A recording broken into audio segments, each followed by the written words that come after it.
अब समझते हैं 3 तलाक का मैटर। इसे जुड़ा 3 तलाक क्या चीज़ हो गया था, बड़ी खतरनाक है जी 3 तलाक। हाँ, समझते हैं 3 तलाक के बारे में।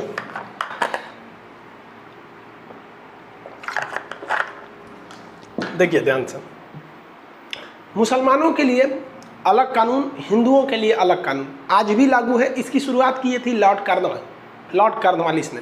उसने हिंदुओं के लिए अलग कानून बनाया, मुसलमानों के लिए अलग कानून बनाया। ऐसे धीरे धीरे चलते आए, जिसमें हमेशा कुछ ना कुछ सुधार होता है। और इन लोग को लीगल भी आज भी मुस्लिम कानून लागू होता है और हिंदू कानून भी लागू होता है, आज भी लागू होता है। अब थोड़ा समझते हैं 3 तलाक के बारे में। निकाह क्या है? मुसलमानों में विवाह को निकाह कहते हैं। निकाह मतलब होता है इकरारनामा, एग्रीमेंट। तो एक्चुअली में इस्लामिक परंपरा के हिसाब से मैरिज इज एन एग्रीमेंट।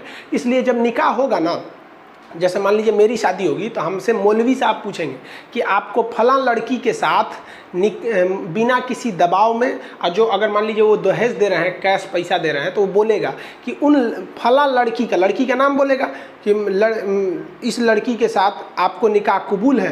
तो अगर हमको कबूल है तो हम बोलेंगे जी कबूल है। तो जब हम ये कबूल बोलेंगे ना, तो उस वक्त लड़की के भाई, चाचा, मतलब लड़कियां के 10-5 गो कम से कम रिश्तेदार लोग वहाँ खड़ा होकर सुनेंगे कि ये खान साहब सही में बोल रहा है कि नहीं, कि कहीं दबाव में बोल रहा है। अगर दबाव में शादी करेंगे तो दिक्कतें ना होगा, तो बोलेंगे कबूल है। तो मौलाना साहब उन गवाहों को कहेंगे कि आप देख रहे हैं ना गवाही, सब लोग सुन लिए ना? तो कहें हाँ। तो एगो पेपर पे साइन कर देंगे मौलाना साहब, हाँ। अगला पलटेंगे, वो वहाँ पहले से लिखा रहता है, क्या आपको इस लड़की के साथ निकाह कबूल है? हम कहेंगे जी कबूल है। फिर पूछेंगे कि हाँ, मतलब पूरा लंबा लाइन होता है कि इनकी लड़की है, बिना किसी दबाव में बामुहब्बत, मतलब अपने दिल से आप निकाह को कबूल करते हैं। 3 बार कर देंगे तो हो जाएगा, और उसका रसीद मिल जाएगा। लीजिए, मतलब होता है ना, एडमिशन कराइएगा तो कहीं रसीद मिल जाता है, एक पेपर वर्क की तरह होता है, वो चीज़ है। तो ये बुरा नहीं है भाई, देखिए एक तो रसीद मिल जाता है, क्या बुरा है वहाँ पर। लेकिन आगे जाके देखिए पूरा 3 तलाक का मैटर किया, यहाँ तक में हो गया, शादी हो गया। अब वो लड़कियाँ शादी कर रही है कि नहीं, अब हमारे मौलाना साहब हमारे साथ आए होंगे, जब बारात ले गए होंगे ना, तो एगो मौलाना साहब को ले गए होंगे हम अपने साथ में। अब हमारे मौलाना जाएंगे वो लड़की के पास। अब लड़की जब रहेगी ना, तो एक कमरा में रहेगी, पर्दा ढका रहेगा, पर्दा के ए पार रहेंगे मौलाना साहब, पर्दा उस पार लड़की रहेगी। और हमारे चाचा, पापा, भाई जो 18 साल से ऊपर के बालिग लोग, वो भी पर्दा के पीछे रहेंगे सुनने के लिए कि वो बोल रही है कि नहीं। हाँ, तो मौलाना साहब पूछेंगे, दुल्हन आपको खान सर के साथ बिना किसी दबाव में बामुहब्बत निकाह कबूल है? अब कहेगी जी कबूल है। अब कहीं कहेगी ना, तो कोई उसकी मम्मी खोदेगी, वो तो कबूल है कबूल है। तो हमारे घर वाला कहेगा से निकाह ना करेंगे, जबरदस्ती कर रहा है, सब पहले से फसल है कहीं मतलब समझ रहे हो ना, गवाह को इसीलिए रखा जाता है। तो यही है गवाह का। तो एक तरह से अच्छा ही है कि भाई आपने गवाही दिया और गवाह का साइन होता है। लेकिन तलाक के समय गवाह क्यों नहीं रखा जाता है? जब आप शादी करके लाए तो 5 गो गवाह रखें, अब तलाक के समय में फ़ोन करके तलाक तलाक तलाक, अभी तलाक पे नहीं जाते हैं, अभी तो निकाह पे रहिए, अभी आराम से रहिए। निकाह समझ में आ गया होगा। जब निकाह हो जाती है तो मोहरदैन लिखा जाता है। मोहरदैन is a security money for your marriage. दूल्हा जो होता है ना, उससे मोहरदैन लिखवाया जाता है। मोहरदैन एक पैसे की रकम होती है। जैसे हम लिख दिए कि मोहरदैन में हमने लिख दिया 10 लाख रुपया, लिख के साइन कर दिए, तो वो मेरी शादी के लिए मोहरदैन हो गया। अगर आगे जाकर हम अपनी पत्नी को डिवोर्स देते हैं, तलाक देते हैं, तो हमें वो तलाक तब तक वैलिड नहीं होगा जब तक हम मोहरदैन में लिखे रकम, यानी उस पैसे को उस पत्नी को न दे दे कि हाँ लो भैया, इससे अब तुम तब तक गुजारा भत्ता कर लेना जब तक कि तुम्हारी दूसरी शादी नहीं हो जाती है। तो मोहरदैन क्या, as a security money of marriage हो जाता है। लेकिन अगर मेरी वाइफ हमको डिवोर्स दे देती है, तो हम जो मोहरदैन में राशि लिखे थे वो नहीं लौटाएंगे। समझ आ गया? मोहरदैन एक पैसे की रकम होती है। अब जब शादी होती है ना, तो लड़की के घर वाले क्या चाहते हैं कि मोहरदैन को हुमच के लिखवा दे ससुरा 2 करोड़ रुपया मोहरदैन। कब 2 करोड़ होगा नहीं करेगा कि तलाक देगा, लेकिन वो 2 करोड़ लिखता नहीं है। अरे मोहरदैन तो हम देखे हैं लोगों का 15-15 हज़ार रुपये लिखाता है, एक जना 35,000 लिखते हैं। और ये मोहरदैन की बड़ी जबरदस्त राशि है। एक परंपरा है मुसलमान में कि वो जो पुरुष होते हैं ना, देखिए आज डिवोर्स का और 4-4 गो बीवी रखने का, इसका अगर आप एक सटीक और एक लॉन्ग टर्म अगर आप उपाय देखते हैं, तो उसका एक ही उपाय है कि लोगों को शिक्षित करके उनकी मेंटलिटी को बढ़ाइए और वो एक सामाजिक ढंग से सोचें, वैज्ञानिक ढंग से सोचें, न कि पुरानी रूढ़िवादी ढंग से सोचें। ये एक सटीक उपाय होता है।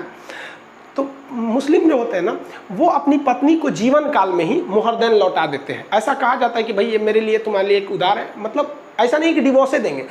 अगर खुशहाल ज़िंदगी जी रही है, बाल बच्चे हो गए, बुढ़ापा आ गया, तो उनको मतलब खुशी से मुहरदैन लौटा देते हैं कि भैया लो तुम ही खुश रहना, हम तुम्हें डिवोर्स नहीं दे रहे हैं, लेकिन हम एक सांकेतिक रूप से कि हम लोग खुश हैं। तो ये तो परंपरा रह गई भाई, ये तो खुशहाली का बात है। बात तब आती है जब तलाक की बात आती है। तो तलाक देंगे तो मुहरदैन की राशि आपको लौटानी पड़ेगी। अब जो तलाक है, जिसको डाइवोर्स बोलते हैं, डाइवोर्स मुसलमानों में 3 तरह का है, और 3 तलाक तो ख़त्म ही नहीं हुआ है यार। देखो ध्यान से, तलाक ए हसन, तलाक ए अहसन, देखिए ध्यान से याद रखिएगा, तलाक ए हसन, तलाक देखिए 2 बार गलती बोल दिए क्या, तलाक ए अहसन और तलाक ए हसन। यहाँ हसन है, यहाँ अहसन है। तलाक ए अहसन जो है, इसमें कहा जाता है कि अगर हस्बैंड वाइफ में नहीं जम रहा है तो हस्बैंड जो है वो वाइफ को तलाक देगा, बोलेगा तलाक, और इसमें गवाह का रहना जरूरी है, और तलाक गुस्से में नहीं दिया होना चाहिए। तो गवाह रहना चाहिए कम से कम 2 ठो, जिस तरह निकाह के समय 5 गो गवाह थे ना, यहाँ 2 गो गवाह रहेंगे। तलाक, उसके बाद हस्बैंड और वाइफ में 3 महीने का गैप हो जाएगा। 3 महीने तक न हस्बैंड वाइफ से बोलेगा, न वाइफ हस्बैंड से बोलेगी, मतलब इन दोनों में कोई रिलेशन नहीं रहना चाहिए, दोनों अलग रहने चाहिए। ये मायके चल जाएगी, ये ससुराल चल जाएगा। 3 महीने तक अगर दोनों को लग गया कि नहीं है भाई, हमको आपकी कोई ज़रूरत नहीं है, हम अकेले ही खुश हैं, उनको लग गया अकेले ही खुश हैं, तो फिर वो 90वां दिन में बाकी के 2 तलाक दे देगा और शादी ख़त्म हो जाएगी। और अगर हस्बैंड दिया है तो मुहरदैन की रकम वापस करनी है, और वाइफ दी है तो मुहरदैन वापस करने की ज़रूरत नहीं है। इस तलाक को एक लीगल तलाक इस्लाम मानता है, और इसे अच्छा तलाक माना जाता है। देखिए अब हम अच्छा क्यों कह रहे हैं भाई साहब, कि तलाक को 100% ख़त्म कर देना भी दिक्कत है। कुछ ऐसे लोग होते हैं, कुछ ऐसी लड़कियां हैं जिनके साथ दुनिया का कोई भी लड़का नहीं जी सकता, मतलब एक आप सर्वाइव नहीं कर सकते हैं। और कुछ ऐसे लड़के भी होते हैं जिनके साथ बेचारी लड़कियां नहीं सर्वाइव कर सकती हैं, दारू पी के आएंगे, मारेंगे, उल्टा सीधा काम नहीं हो सकता ना, इसलिए एक ऑप्शन रखा गया। तो ये सुप्रीम कोर्ट को इससे कोई ऐतराज़ नहीं है, कहा कि ये ठीक है, लेकिन इसी में थोड़ा मॉडिफाई कर दिया गया, उसको कहा गया तलाक़े हसन। तलाक़े हसन को थोड़ा इससे अच्छा किया गया, कहा गया कि 90 दिन तक आप गैप में रह रहे हैं, इससे दोनों के बीच में दूरियां बढ़ती हैं, बीच में कोई आग लगाने वाला आ गया तो और दूरियां बढ़ा देगा। तो उससे बेहतर है कि आप तलाक दीजिए, 1 महीना यानी 30 दिन तक दोनों में दूरी रहे, फिर अगले दिन आप लोग मिलिए और फिर डिसाइड कीजिए कि आपको आगे रहना है या नहीं। यहाँ पे मान के चलिए कि यहाँ बोल दिया तलाक, एक ही बार बोलेगा, यहाँ बोला तलाक, अब वो नैहर चली गई, आप अपने घर हैं, 30 दिन हो जाएगा ना, तो फिर मौलवी साहब आपको बुलाएंगे, उसको भी बुलाएंगे, कहेंगे क्या डिसाइड किए तुम लोग, समझाएंगे मौलवी साहब की ज़िंदगी, तुम लोग तलाक दे दोगे, बाल बच्चे का क्या होगा। आप कहेंगे ना, फिर तलाक देंगे, तो फिर अगला 30वां दिन तलाक दे दीजिए। अब आखिरी मौका है, याद रखिएगा, मौलवी साहब अब आखिरी बार बुलाएंगे फिर अगले 30 दिन बाद, और मौलवी साहब वहाँ समझाएंगे, कहेंगे कि देखो ज़िंदगी बर्बाद हो जाएगी। आपके पास यहाँ भी मौका है, आप यहाँ भी चाहेंगे तो कह सकते हैं कि नहीं, हम जो तलाक पहले 2 बार दिए हैं हम उसको नहीं मानते हैं, हमारी शादी दोबारा हो जाए, हम तलाक नहीं देते हैं। तो लास्ट वाला भी अगर तलाक में आपने ना कर दिया ना, तो आपकी शादी बची रह जाएगी। और यहाँ भी अगर आपने कह दिया तलाक, तो फिर गई काम से। फिर तब आपको क्या करना पड़ेगा, आप अगर शादी आप तोड़ रहे हैं, हस्बैंड तोड़ रहा है, तो फिर मुहरदैन की रकम वापस कीजिए, तलाक खत्म, तलाक हो गया, काम खत्म। ये जो 2 तरह के तलाक हैं, ये ट्रेडिशनल तलाक है, यही एक इस्लाम इसे मानता है और यही इस्लाम में चलते आ रहा है। सन 7वीं सदी में इस्लाम आया था, 622 ईस्वी के बाद इस्लाम को मेन जो उनका ट्रेडिशन था उसमें आया था। तो इसको हम लोग कहते हैं तलाक़ सुन्नत। ये दोनों टाइप का तलाक जो होता है, इसे हम लोग कहते हैं तलाक़ ए सुन्नत। सुन्नत आप समझ जाएंगे, तलाक़ सुन्नत। सुन्नत उसे कहते हैं जो एक ट्रेडिशनली चला आ रहा है, बहुत पहले से चला आ रहा है, परंपरा दर परंपरा। लेकिन 12वीं सदी में यानी 1200 समथिंग में अचानक मौलवी लोगों ने एक नया तलाक शुरू कर दिया। ये शुरू में नहीं था, ये तलाक़ बिद्दत, नया तलाक शुरू किया, उसका नाम रख दिया तलाक़ बिद्दत। अब तलाक़ बिद्दत क्या चीज़ है कि भैया एक बार में इंस्टेंट 3 तलाक, भाड़ में गया, 90 दिन का नियम है, 30 दिन का नियम, खत्म कहानी, कोई गवाह नहीं, कोई सबूत नहीं, हमारे खाने में नमक ज़्यादा है, तलाक तलाक तलाक, खत्म कहानी, रिश्ते खत्म। अब पहली बात कि जो ये कह रहे हैं कि ये इस्लाम के खिलाफ है 3 तलाक को रोकना, तो पहले ये देखिए कि इसको शुरू कौन किया। 12वीं सदी में कौन से पैगंबर आए थे? कोई नहीं। लास्ट पैगंबर इस्लाम के हिसाब से लास्ट प्रोफेट, जो लास्ट पैगंबर थे वो मोहम्मद साहब थे। पैगंबर का मतलब होता है ईश्वर के सबसे प्रिय, सबसे करीबी जो उनके दूत होते हैं उन्हें कहा जाता है प्रिय। सबसे उनसे प्रिय दूसरा कोई नहीं होता है। ईश्वर के लिए सबसे प्रिय होते हैं पैगंबर, उन्हें ईश्वर से बाद उन्हीं को वैल्यू दी जाती है। तो तलाक की बिद्दत पता नहीं कहाँ से शुरू हुआ, इसमें कोई सबूत गवाह की जरूरत नहीं। तलाक तलाक तलाक, खत्म कहानी जा। अब इसमें ससुरा ईमेल पे तलाक आने लगा, व्हाट्सएप पे आने लगा, फेसबुक पे आ गया, लेटर लिख के भेज देता था। दुबई में है और उसकी मम्मी कह दी, रे तो मेहरुआ दुकान से बतिया रही थी, अरे हाँ दूसरा से बतिया रही थी, रुको फोन लगा। ससुरी कहीं के डर, अरे तलाक तलाक तलाक, ढाए खत्म। ले भाई साहब, ये तो तलाक खिलवाड़ हो गया तलाक का। तो इंस्टेंट 3 तलाक का बहुत ही ज़्यादा मिसयूज हो रहा था। लेकिन इंस्टेंट 3 तलाक जो दे रहे थे ना, बाद में वो पछता भी रहे थे। पछता क्यों रहे थे कि ज़्यादातर जो झगड़े होते हैं वो गलतफहमी से हो जाते हैं। बाद में आपको भी एहसास होता है जब बच्चों को देखते हैं ना कि बच्चों का भविष्य कहाँ जाएगा, बड़े होंगे तो पूछेंगे मम्मी कहाँ गई, तो क्या कहिएगा कि तलाक दे के भगा दिए, तो पूछेगा काहे दिए थे। तो दोनों में कहीं ना कहीं गलतियां होती हैं। तो इन लोग को बड़ी पछतावा होता था। 2 साल बाद ये दोनों लोग फिर सोचते थे कि यार बच्चों के भविष्य के लिए हम फिर से शादी कर लेते हैं। यही ससुरा नया बवाल चालू। अब आप दूसरा शादी कर ही नहीं सकते हैं। ले भाई, इस्लाम में कहा गया है कि तलाक अगर आप उसको दे दिए तो दूसरी शादी नहीं कर सकते हैं। अब क्या होगा, तब अब आएगा हलाला। हलाला, ध्यान से समझिए।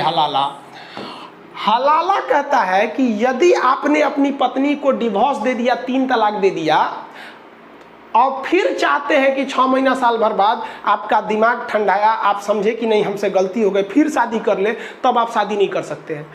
अगर आप चाहते हैं कि नहीं हम ओकरे से करेंगे, तब आपको हलाला फॉलो करना पड़ेगा। हलाला कहता है कि जिसको आपने डिवोर्स दिया ना, उसको फिर किसी दूसरे आदमी से कहिए कि निकाह करो, और दूसरा आदमी उससे निकाह करेगा यानी शादी करेगा, और वो जब उसे डिवोर्स देगा तब वो क्या कहलाए, तब आप उससे शादी कर सकते हैं। ये हो गया हलाला। ध्यान से समझिए पूरी बातों को।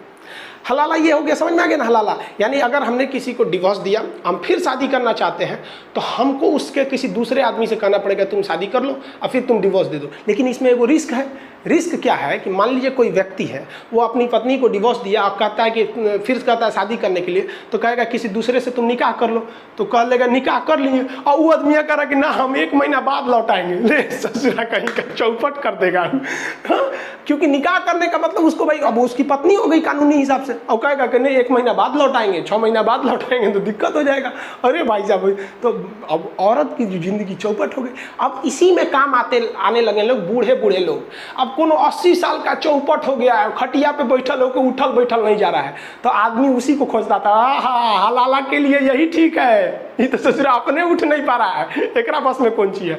तो अपनी पत्नी से कहता था देख भाई तो उस बुढ़ऊ से ब्याह कर ले, बुढ़ऊ से निकाह कर ले। अरे हमको बस कानून न दिखाना है। तो बुढ़ऊ कहेंगे कि हम काहे लिए निकाह करेंगे, तो हमको क्या चाहिए, कुछ पैसा दे दीजिए, आपकी पत्नी सुरक्षित रहेगी, हम हलाला निकाह कबूल करेंगे, अगले दिन डिवोर्स दे देंगे। तो पैसा का कमाई हो जाता था। अब कोई आपसे कहेगा कि आपका उम्र 25-26 साल है, आपको कोई कहेगा कि हमारी पत्नी है, एक दिन ब्याह करके डिवोर्स दे दो, तो देंगे, कहेंगे 1-2 महीना अभी छोड़ो, बाद में हलाला देंगे वहाँ पर। तो वो बुढ़ऊ काम आता था सब, तो उनका इनकम होता था वहाँ पर। कोई बूढ़ा है कहता हाँ एकदम कोई बात नहीं, आइए शादी कर लेते हैं, हाँ कबूल है जाइए, अगले दिन बुला के निकाह डिवोर्स कर देता था। तो वो जो हलाला था वो एक्चुअली वो 1 दिन की शादी रहती थी, केवल इसीलिए कि वो लीगल हो सके अपनी पहली पत्नी से शादी करने की। तो भाई साहब एक तो हलाला अजीब टाइप का सुनने में लगता है, भाई उसको खिचड़ी बना दिया है वहाँ पर।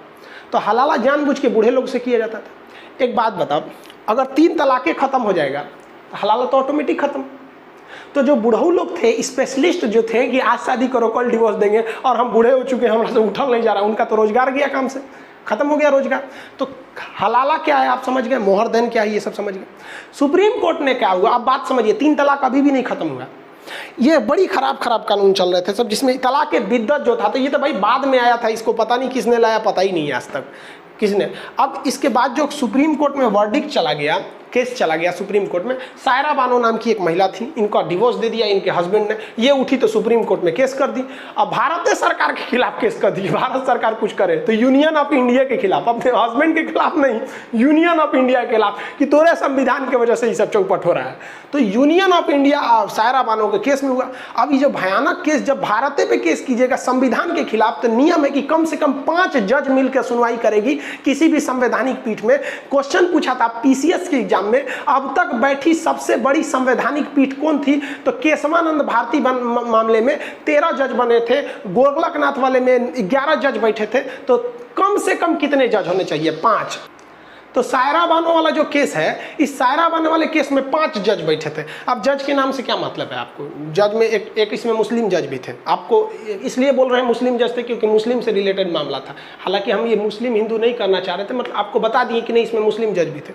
5 जज में से 2 जजों ने कहा कि नहीं, ये 3 तलाक इस्लाम का मुख्य हिस्सा है और आर्टिकल 25 कहता है कि हमें सुप्रीम कोर्ट को धार्मिक मामले में, मूल अधिकार के मामले में हस्तक्षेप नहीं करना चाहिए। संसद कानून बनाना चाहे तो बना सकती है। तो 2 लोग तो फेवर में हो गए, सायरा बानो कही गए तो ये कहते फेवर में चल गया। जबकि 2 जज थे वो अगेंस्ट में थे, कहे कि नहीं 3 तलाक गलत है, क्योंकि कहा गया है कि कानून के नज़र में सब बराबर है, लड़की लड़का दोनों बराबर है। लेकिन 3 तलाक तो लड़का को ज़्यादा वैल्यू दे रहा है, लड़की को कम दे रहा है। और साथ ही साथ आर्टिकल 13 क्या कहता है कि अनुच्छेद 13 क्या कहता है कि कोई भी ऐसा कानून जो संविधान के बनने से पहले था, अगर उसके वजह से किसी के मूल अधिकार आज के वक्त में प्रभावित हो रहे हैं, तो वो वाले मूल अधिकार, वो वाले पुराने कानून खत्म हो जाएंगे। अब ये इंस्टेंट 3 तलाक को 1937 में अंग्रेज मान्यता देके चले गए थे सब। अब जब हमारा संविधान लिखा गया तो उसमें अनुच्छेद 13 जोड़ा गया, कहा गया कि अंग्रेजों के वक्त के जितने भी कानून हैं वो अभी भी लागू रहेंगे, बशर्ते वो कि वर्तमान समय में वो किसी के संविधान को ठेस न पहुंचाते हो। तो संविधान कहता है अनुच्छेद 14 कि सब बराबर हैं, वो कहता है 3 तलाक पुरुषों को महत्व ज़्यादा देता था, तो ये अनुच्छेद 13 का उल्लंघन था, इसलिए सुप्रीम कोर्ट ने कहा कि नहीं ये अगेंस्ट है। और साथ ही एक और जज थे, उन्होंने तो सीधा कह दिया कि ये अन इस्लामिक है। अन इस्लामिक इसलिए कि 12वीं सदी में इसको प्रारंभ किया गया, ये शुरू से था ही नहीं यहाँ पर अन इस्लामिक। तो बताइए 3 जजों ने तो 3 जजों का फैसला क्या आ गया 3 तलाक के खिलाफ में? तो 3 तलाक को बैन किया गया 3-2 के मत से, यानी 2 लोगों ने कहा कि नहीं, 2 जजों ने कहा कि नहीं 3 तलाक रहना चाहिए और 3 जजों ने कहा कि नहीं ये अन इस्लाम, ये गलत है। तो 2017 में सुप्रीम कोर्ट ने ऑर्डर दे दिया कि आज से हम नियम बना देते हैं कोई 3 तलाक नहीं देगा। और उसने सुप्रीम कोर्ट ने किसको आदेश दिया 2017 में? कि संसद को आदेश दिया कि आप इसके लिए एक कानून बनाइए। हम तो बस ये बोल दिए कि आप 3 तलाक नहीं दे सकते हैं, अब आप ये कानून बनाइए, क्योंकि कानून बनाने का अधिकार संसद को है कि अगर कोई 3 तलाक दे देता है तो कितनी सजा दी जाएगी, किस किस प्रोसीजर से उसे गुजरना पड़ेगा। ये सुप्रीम कोर्ट नहीं ना बनाएगा, ये तो जनता का कानून बनाता होता है। जनता अपने लिए चुन के भेजी है सांसदों को, वो कानून बनाएंगे। तो 2017 में आया, अब गवर्नमेंट को मिल गया मौका, क्योंकि 2019 में चुनाव था। 2019 के चुनाव में गवर्नमेंट ने इसे इस तरह से भजाया कि पूरी हिंदुस्तान भाड़ में गया। सुप्रीम कोर्ट पते नहीं है किसी को कि ये सुप्रीम कोर्ट के कहने पर हो रहा है। इसकी मुख्य जो किरदार थी सायरा बानो, उसको किसी को पते नहीं है और लोगों को लग रहा है ना गवर्नमेंट 3 तलाक खत्म कर दी। चलो भैया, गवर्नमेंट ने पारित किया, गवर्नमेंट की भी है इसमें, ऐसा नहीं है कि आप गवर्नमेंट को नकार सकते हैं, क्योंकि अगर गवर्नमेंट मेजॉरिटी से पास नहीं कर पाती तो नहीं हो पाता। 2018 में गवर्नमेंट इसको सोची थी पास करने के लिए, नहीं हो पाया था राज्यसभा से। बाद में इसे 2019 में इसे संसद से मतलब अनुमति मिल गया था, चुनावी मुद्दा भी हो गया था और 3 तलाक को खत्म कर दिया गया। अरे भाई साहब, अब जरा आप पीछे आइए। 3 तलाक में केवल ये वाला खत्म हुआ है, तलाक के बिद्दत। समझ में आ गया? पटना में जो लड़के थे उन्हें हम पढ़ा रहे थे क्लास में, प्रतियोगिता दर्पण वाला क्लास था, उसमें बताया था केवल तलाक के बिद्दत खत्म हुआ है। ये आज भी लागू है। समझ में आ गया? ये कब खत्म होगा? जब यूनिफॉर्म सिविल कोड आएगा, समान सिविल संहिता, आर्टिकल 44, 44वां जो है हमारा नीति निर्देशक तत्व है वो। आज हम पॉलिटी के क्लास में आपको 35 तक पढ़ा दिए हैं, 44 पढ़ाएंगे तो वहाँ पढ़ाएंगे समान सिविल संहिता क्या होती है।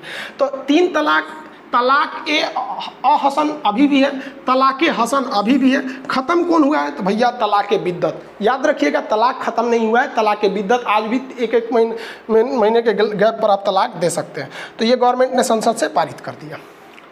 पारित करने के बाद कुछ महिलाएं इसकी विरोध में चली आई और हजारों महिला विरोध में आ गई और कहीं कि तलाक बिल वापस करो। और इनके बैनर पे लिखा था ट्रिपल तलाक बिल अनकॉन्स्टिट्यूशनल। भैया सुप्रीम कोर्ट ने कहा है कि ये कॉन्स्टिट्यूशनल है, यानी ये संविधान के हिसाब से सही है। अब ये कहती है कि अनकॉन्स्टिट्यूशनल है। हमको लगता है कि सुप्रीम कोर्ट का जज संविधान ज़्यादा पढ़ा है इन लोगों के तुलना में। और ये इंस्टेंट 3 तलाक तो ये तो बाद में शुरू हुई थी, आपको बता दिए भैया सुप्रीम कोर्ट ने कहा कि अब हमारा बात को क्या वैल्यू जब सुप्रीम कोर्ट खुद बोल रहा है। हमारी और आपकी क्या औकात है सुप्रीम कोर्ट के आगे कि हम माथा लगाएं, जो बोल दिया चुपचाप सुन लीजिए, कोई कुछ नहीं कर सकता है सुप्रीम कोर्ट के आगे। जबकि कुछ महिलाएं इसके फेवर में थी, मिठाई खिला रही थी लोग कि भैया चलो चलो मिठाई खाओ मिठाई खाओ, फेवर में हो गया। अब संसद ने जो कानून बनाया उसमें सजा का प्रावधान किया, कहा कि अब ये संज्ञेय अपराध है। 3 तलाक क्या है? एक संज्ञेय अपराध है, मतलब ये 3 तलाक जो है ट्रिपल तलाक, अब इस पर जो है वो मतलब खतरनाक अपराध में जोड़ा जाएगा और पुलिस बिना वारंट आपको गिरफ्तार कर सकती है। वारंट की जरूरत नहीं, सीधे महिला गई और शिकायत कौन करेगा? महिला, या महिला का कोई संबंधी जाके शिकायत कर देगा कि इसका हस्बैंड, मतलब मेरी बहन का हस्बैंड इसको 3 तलाक दिया, या खुद महिला जाके कह देगी कि दरोगा साहब हमको 3 तलाक दिया। दरोगा कुछ नहीं देखेगा, आप दिए हैं कि नहीं दिए हैं, सही बोल रही कि नहीं बोल रही है, कुछ नहीं देखेगा। चल बाबू तू अंदर चल और जेल में चल, डाल देगा पुलिस स्टेशन में। और पुलिस स्टेशन में एक बार आ गया ना तो फिर इसको जमानत जो देगा वो मजिस्ट्रेट देगा, जज। और मजिस्ट्रेट तब तक जमानत नहीं देगा जब तक वो इस महिला की बात न सुन ले। अब मान ली के चलिए कि किसी की पत्नी जाके बोल दी कि हमारा हस्बैंड तलाक दिया है, ठीक है, वो तो चल गए जेल में। अब जज बुलाएगा महिला को, आइए अब आपकी बात सुनते हैं। महिला कहेगी कि हाँ हमको ज़्यादा प्रताड़ित करता था, ये करता था, तो फिर उसको जमानत देगा कि ठीक है आप जाइए, आप लोग मुकदमा लड़िए। उसके बाद अगर चाहता है, मान लीजिए कि पति कह दिया कि नहीं हम इसको रखबे नहीं करेंगे, तो उसके बदले पति को 3 साल की सज़ा है। लेकिन पति कहेगा कि देख तरीके बड़ी बेइज्जती हो जाएगा, ये तो ससुरी फंसा दी हमको, तो सेटलमेंट कर लेंगे। तो जज साहब से कहेगा जज साहब हम माफ़ी मांगते हैं, सेटलमेंट करिए। तो जज साहब झाड़ देंगे, माफ़ी मांगते हैं, ओकरा से मांग माफ़ी, ओकरा से। संविधान में स्पष्ट कहा गया कि समझौता जज नहीं, समझौता जज की उपस्थिति में होगा लेकिन महिला से पूछ के होगा, यानी इसमें महिला को ज़्यादा पावर दिया गया है। और बच्चों की जो कस्टडी होगी, छोटे बच्चों की, वो महिला के पास रहेगी, ये जज साहब डिसाइड करेंगे। तो ये तो इसकी थी यहाँ पर, लेकिन इसके मिसयूज भी हो सकते हैं। मिसयूज कैसे हो सकते हैं, ध्यान से समझिए कि ऐसा नहीं है कि सबके साथ आपकी ज़िंदगी पॉसिबल है। अगर कोई प्यार से समझाने से मान जाता ना, तो बांसुरी बजाने वाले कन्हैया ना महाभारत तो कभी होने ही नहीं देते। कुछ ऐसी महिलाएं हैं जिसके साथ पुरुष नहीं जी सकते, कुछ पुरुष हैं जिनके साथ महिलाएं नहीं जी सकती। इसलिए सुप्रीम कोर्ट खुद कहता है कि हम तलाक दिला सकते हैं, हाई कोर्ट भी खुद दिला सकता है, लेकिन आप प्रूफ कीजिए कि नहीं रियल में प्रॉब्लम है तो तलाक दे सकते हैं। तलाक का कई रीजन है कि अगर दूसरे से अवैध संबंध है, नपुंसकता है, या फिर कई कारण है, उनमें से है, तभी मनमौजी तलाक नहीं चलेगा वहाँ पर। क्योंकि बहुत से लोग, आप खुद देखिए ना, नरेंद्र मोदी जी के साथ पूरे देश को संभाल सकते हैं, पत्नी को संभाल पाए क्या? नहीं संभाल पाए। अब पता भी नहीं है कि किसी को किस वजह से उन लोगों में है, वो लोग भी तो एक तलाक से तो खतरनाक वो भी है। तो इस पर भी गवर्नमेंट को सोचना चाहिए, क्योंकि अभी वर्तमान समय में खुद वेलफेयर मंत्रालय का जो है, महिला बाल विकास मंत्रालय का आंकड़ा है कि लगभग 18 लाख ऐसी महिलाएं हैं जिनके हस्बैंड ने उन्हें न तलाक दिया है, न कुछ बोला है, लेकिन वो अपने घर में रहती हैं। शायद आप देखने वाले इस क्लास लेक्चर को आपके में भी गाँव में ऐसी महिलाएँ मिल जाएंगी जो अपने ससुराल नहीं जाती हैं, क्योंकि उनको उनके ससुराल से निकाल दिया गया और डिवोर्स तक नहीं दिया गया। तो 3 तलाक और ये दोनों खतरनाक चीज़ें, जिस तरह से सती प्रथा गलत थी, उस तरह से इंस्टेंट 3 तलाक को सुप्रीम कोर्ट ने गलत माना और उसे क्या कर दिया, बैन कर दिया। लेकिन अभी भी दो तलाक है, वो कब हटेंगे? जब वो गवर्नमेंट यूनिफॉर्म सिविल कोड लाएगी, और वो ले आएगी भी है। लेकिन यूनिफॉर्म सिविल कोड को हम नेक्स्ट क्लास में समझाएंगे कि वो काफ़ी टफ हो जाएगा, वो इतना सिंपली नहीं होगा, उसमें कुछ ज़्यादा झमेले हैं। तो इसमें समझे, इसका मिसयूज भी हो सकता है, अगर महिला चाहेगी तो मिसयूज भी कर सकती है। लेकिन देखिए 3 तलाक का अगर ओवरऑल मामला देखेंगे ना, तो ज़्यादातर में महिलाएं ही सताई जाती हैं। अगर 100 मामला 3 तलाक का है ना, तो उसमें देखेंगे कि 80% जो थे वो पुरुष अपने मनमौजी करके डिवोर्स देते थे। 20% ही ऐसा मामला था 3 तलाक का कि नहीं, वो महिला चौपट थी। लेकिन 80% मामले में पुरुष की मनमौजी चलती थी। मतलब ज़्यादातर ये होता था जो समाज में दिख रहा है। अब सुप्रीम कोर्ट कह दिया, हमारा कहने ना कहने से क्या फ़र्क पड़ने वाला है। मतलब एक कहावत कहा जाता है ना, फूफा के घुसियाने से किसी का शादी नहीं कटता है। यानी यानी हम आपको बस सुप्रीम कोर्ट के वर्डिक्ट को समझा दिए। समझ में आ गया? पीडीएफ आप लोग को मिला होगा, ये तो समझ गए इसका तो क्या चीज़ है, हलाला वगैरह तो ए टू चीज़ें को आप लोग समझ ही गए होंगे, ये सब चीज़ें क्या चीज़ है। तो आपको आई होप ये सब समझ में आ गया होगा। अब आपको नेक्स्ट क्लास में आपको मिलेंगे। अब अगले क्लास में आपको समझाएंगे हम नीति निर्देशकता तो क्या है, प्रिंसिपल डायरेक्टिव्स ऑफ स्टेट, ये काफ़ी ज़्यादा ज़रूरी है। इसमें ही है आपका शराब पर प्रतिबंध, गौ हत्या पर, फिर SC ST के लिए संरक्षण, समान सिविल संहिता, पंचायत वगैरह, इस सब में काफ़ी डिटेल्स है। मिलेंगे नेक्स्ट क्लास में। जय हिंद।